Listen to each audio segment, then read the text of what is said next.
아,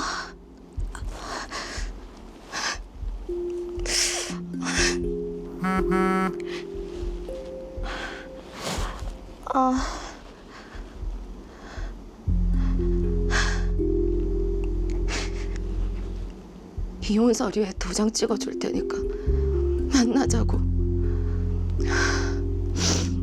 이 인간이 정신을 차렸나?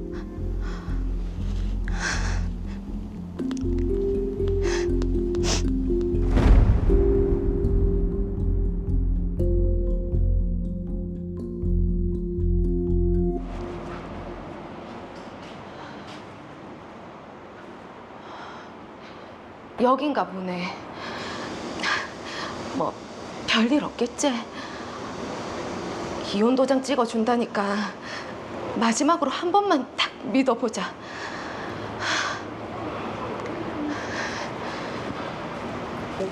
못 믿을 일이 많았나요?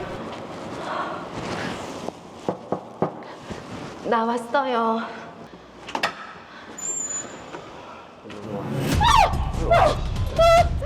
왜 저러죠?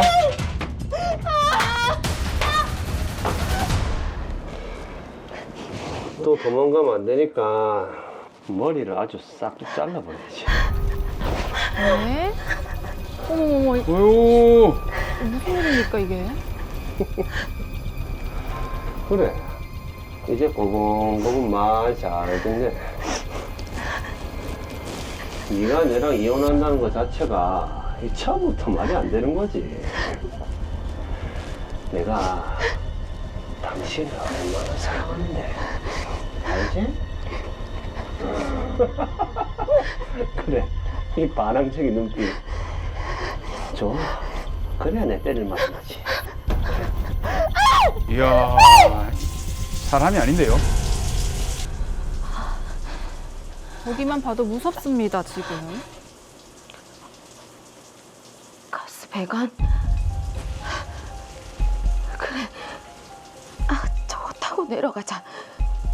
여기 더 있다가는 맞아 죽을 거다.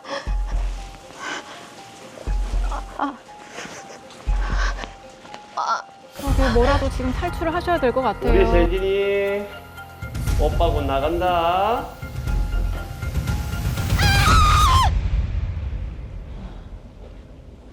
아이고. 경찰들은 갔다. 아니 하늘도 무심하시지. 거기서 도망칠 기라고는 가스 배관밖에 없는데 그게 왜 중간에 딱 끊어져서 이 사다를. 의사는 뭐라 하대? 허리뼈가 골절돼서 하반신 마비가 될 수도 있다고. 하반신 마비?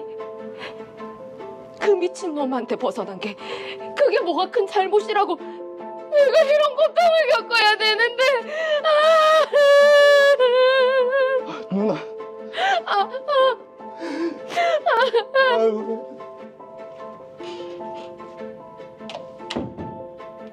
상해 후유 장애 보험금을 받을 수 없다고요? 뭐? 고의로 뛰어내렸다고요? 아니 이보세요. 그게 대체 왜 고의입니까? 가정폭력 때문에 맞아 죽을 것 같으니까 살려고! 그래서 뛰어내린 거잖아요. 근데 고의라는 게 그게 말이 됩니까? 우리 누나 하반신 마비인데 보험금도 못 받으면 어떻게 살라는 겁니까? 예?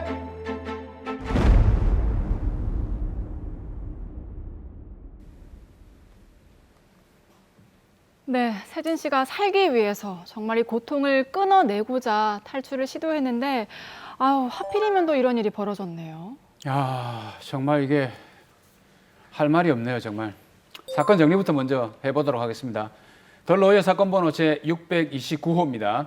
이세진 씨는 남편 박종태 씨의 극심한 의처증과 가정폭력으로 인해 힘든 결혼 생활을 했고 결국 이혼을 마음먹었습니다. 그런데 별거 중인 상태에서 이혼 문제로 남편을 만나러 갔다가 감금되었고 남편은 이세진 씨에게 무차별적인 폭력을 행사했습니다. 남편이 잠시 샤워 중인 틈을 타 이세진 씨는 가스 배관을 타고 밖으로 탈출을 시도했는데요. 그런데 안타깝게도 이 가스 배관이 중간에 끊겨 있었습니다. 결국 세진 씨는 아래로 떨어졌고 병원에서는 허리뼈 골절로 인해 하반신 마비까지 우려된다고 했습니다. 이에 상해 후유장애 보험금을 청구했는데요. 하지만 보험사에서는 보험금 지급을 거절했습니다.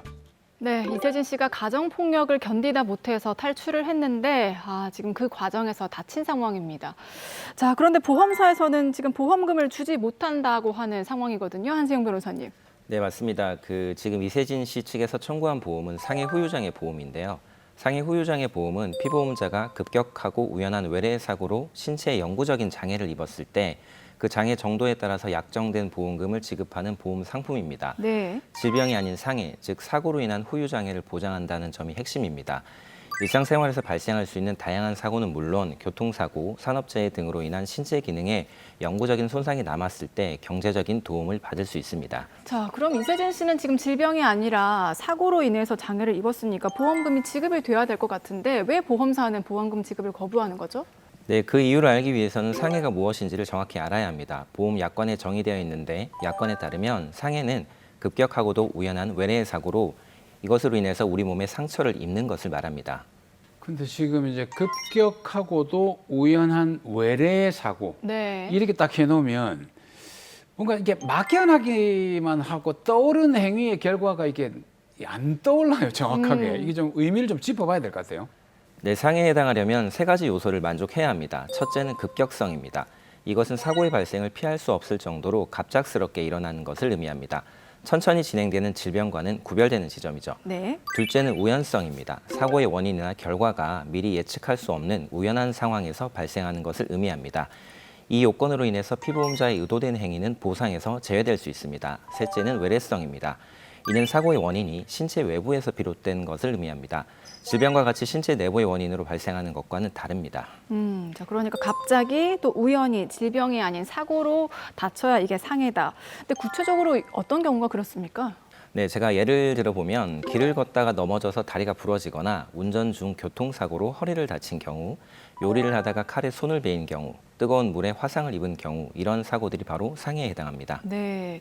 자, 상해 요건은 이제 그렇다는 말씀이시고, 근데 지금 이세진 씨는 상해 후유 장애 보험금을 신청을 했는데, 그럼 저희가 후유 장애도 좀 짚어봐야 될 것 같거든요. 이건 어떤 건가요? 네, 이 부분 역시 약관에 정해져 있는데요. 약관에 따르면 장애는 상해 또는 질병으로 인한 치료가 끝난 후에도 신체에 영구적으로 남는 정신적 또는 육체적 훼손 상태를 의미합니다. 네. 즉 사고나 질병의 후유증이라고 생각하시면 이해하기가 쉽습니다. 네. 장애의 핵심은 영구성이라고 볼 수 있는데요. 일시적인 부상이나 통증이 아니라 회복이 불가능해서 신체의 기능이 영구적으로 상실되거나 제한되는 상태를 말합니다. 그러면 이세진 씨가 상해 후유 장애 보험금 받으려면은 말씀하신 그 두 가지를 다 충족을 해야 되는 겁니까? 네, 그렇습니다. 상해를 입고 치료를 다 받았음에도 불구하고 몸에 영구적인 후유증인 장애가 남아야만 상해 후유장애 보험금을 받을 수 있는 것입니다. 네. 상해라는 사고가 발생했다고 무조건 보험금이 지급되는 게 아닌 것입니다. 자, 그러면 이세진 씨는 지금 저희가 볼 때는 일단 상해 사고가 발생을 했고 또 후유증으로 인한 장애도 남을 것으로 보이는데 왜 보험사에서는 보험금 지급을 거절한 것일까요? 네, 보험은 우연한 사고에 대비하기 위한 것입니다. 따라서 피보험자가 고의로 사고를 낸 경우는 보험금을 지급받을 수가 없습니다. 네. 이것은 보험계약의 선의성과 우연성을 지키기 위함입니다. 약관뿐만 아니라 상법에도 이러한 내용을 명확히 규정해 두고 있습니다. 그러니까 보험사는 이세진 씨가 위험을 자초했고 스스로 뛰어내린 것이므로 고의에 의한 사고라고 보아서 보험금 지급을 거절한 것입니다. 자, 그런데 이게 남편의 그런 가정폭력과 감금을 좀 벗어나고자 이렇게 뛰어내린 것인데 그렇죠. 보험금을 못 받습니까?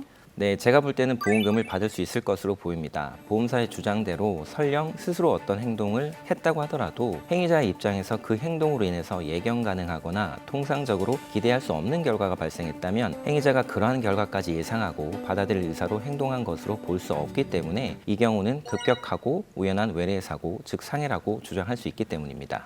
야, 정말 이게 내가 뛰어내린 행위 자체가 고의로 뛰어내렸다라는 아주 좁게 보는 해석이 보험회사인데 변론을 아주 좀 합리적이고 논리적으로 잘 펼쳐 나가야 되겠네요.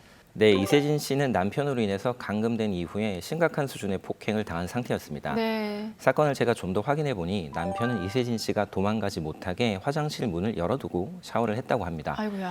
이세진 씨는 어떻게든 그 상황을 벗어나고 싶었을 것입니다. 가스 배관을 타고 내려가는 과정에서 배관이 끊긴 것을 확인했고 뛰어내리게 됐는데요. 네. 네. 뛰어내릴 때 발목을 삐거나 다리뼈가 골절될 수 있다는 정도까지는 예상할 수 있었겠지만 네. 하반신이 마비될 수도 있다는 점을 예견하거나 그 정도 상태가 되더라도 관계없다 이런 의사로 뛰어내린 것은 절대 아닐 것입니다. 따라서 고의에 의한 사고라고 보기보다는 상해 사고에 해당한다고 볼 수 있습니다. 네. 야, 이게 그러면 보험회사 주장대로 하려면 가스 배관이 끊기면 거기서 뛰어내리지 말고 위로 올라가야 된다는 얘기 아닙니까? 아, 더 끔찍해요, 그것도. 아, 나 참. 어떻게 해야 돼, 그럼, 그쵸? 야, 아, 근데 궁금한 게 실제로 이렇게 이세진 씨처럼 이런 경우들이 있습니까? 네, 생각보다 정말 많이 있습니다. 그래요? 극도로 흥분되거나 공포스러운 상황에 처했을 때 스스로 자신을 보호하고자 한 행동으로 인해서 크게 다치는 경우가 있는데요. 이 경우 보험사는 대부분 고의 사고에 해당한다고 주장해서 보험금 지급을 거절하고 있습니다. 네. 하지만 오늘 말씀드린 법리를 잘 적용해 보면 경우에 따라서 충분히 보험금을 받을 수 있는 경우도 많이 존재합니다. 그럼 이세진 씨가 만약에 보험금을 받을 수 있다고 한다면 지금 상해 후유 장애 보험금이죠. 이걸 얼마나 지급이 될까요? 상해 후유 장애 보험의 보험금은 가입 금액의 장애 지급률을 곱해서 산정이 됩니다. 보험금은 가입 금액 곱하기 장애 지급률인 것입니다. 예를 들어서 1억 원의 상해 후유 장애 보험에 가입한 사람이 사고로 인해서 척추에 15% 영구 장애 진단을 받았다면 1억 원의 15%인 1,500만 원을 보험금으로 지급받게 됩니다. 그 10%라든가 15%라든가 그런 어떤 장애율 그거를 어떻게 진단을 하죠? 의사가 견해로 얘기를 하는 겁니까? 네, 우선 장애는 약관에 있는 장애 분류표에 따라서 구분되는데요. 여기에 보면 신체 부위별로 장애의 종류를 나누고 있고 개별 신체 부위마다 후유증의 상태에 따라서 장애의 정도를 세분화하여 구분하고 있습니다. 네. 대강의 신체 부위 구분을 말씀드리면 약관은 눈, 귀, 코, 입, 외모의 흉터, 척추, 팔, 다리, 손가락, 발가락, 흉복부 장기, 신경계 장애 등으로 신체를 나누고 있습니다. 이 분류에 따라서 의사가 장애 진단을 하게 됩니다. 그러면 이세진 씨 같은 경우에는 어느 정도의 장애를 입었다고 지금 평가가 되나요? 네, 이세진 씨는 하반신이 완전히 마비되는 장애를 입게 되었는데요. 네. 장애 지급률을 평가해 보니 장애 지급률 100%의 상태였습니다. 이세진 씨는 가입 금액을 1억 원으로 해서 상해 후유 장애 보험에 가입해 두었기 때문에 상해가 인정된다면 보험사는 1억 원을 모두 지급해야 하는 상황입니다. 네, 어쨌거나 보험금을 떠나서 지금 절망 속에서 좀 벗어나려다가 그렇죠. 이렇게 사고를 당하셔서 그 흔적을 또 평생 안고 가셔야 되잖아요. 안타까워요. 아, 너무 안타까운 사건입니다. 자, 마지막으로 정리를 해볼게요. 이세진 씨에게도 한마디 더 해주시죠. 네, 이세진 씨 안타까운 사고로 인해서 평생 장애를 안고 살게 되신 부분은 매우 유감스럽습니다.